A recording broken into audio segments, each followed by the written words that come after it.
কৌশলে মুসলিম হত্যা করছে কি ভারত? ওষুধের নামে বিষ রপ্তানি।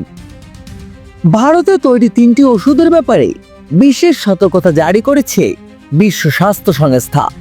বিষক্রিয়ার প্রভাব থাকায় এসব ওষুধ ব্যবহার করে ইতিমধ্যে বহু শিশু প্রাণ হারিয়েছে। তবে প্রাণহানির সংখ্যা মুসলিম অধ্যুষিত দেশগুলোতে বেশি। এখন প্রশ্ন উঠেছে, ভারত কি ওষুধের নামে বিষ রপ্তানি করে মুসলিম হত্যার মিশনে নেমেছে?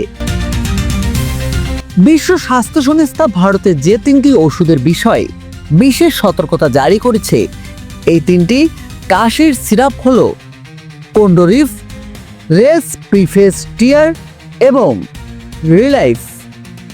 ওই কাশির সিরাপে সহনীয় মাত্রার চেয়ে প্রায় 500 গুণ বেশি ডাইথাইলিন গ্লাইকোল পাওয়া গেছে। 3টি ওষুধই তৈরি করে ভারতের কয়েকটি ওষুধ প্রস্তুতকারী প্রতিষ্ঠান। ভারতে উৎপাদিত কাশির ওষুধে বিপজ্জনক মাত্রায় বিষাক্ত রাসায়নিক শনাক্ত হওয়ার ঘটনা এটি প্রথম নয়। 2023 সালে উজবেকিস্তান এবং গাম্বিয়ায় কয়েক ডজন শিশুর মৃত্যুর সাথে ভারত থেকে রপ্তানি করা কাশির সিরাপের যোগসূত্র পাওয়া গিয়েছিল। নেয়ামুন নাকিব, বাঙালিওয়ালা নিউজ বাংলা, ঢাকা।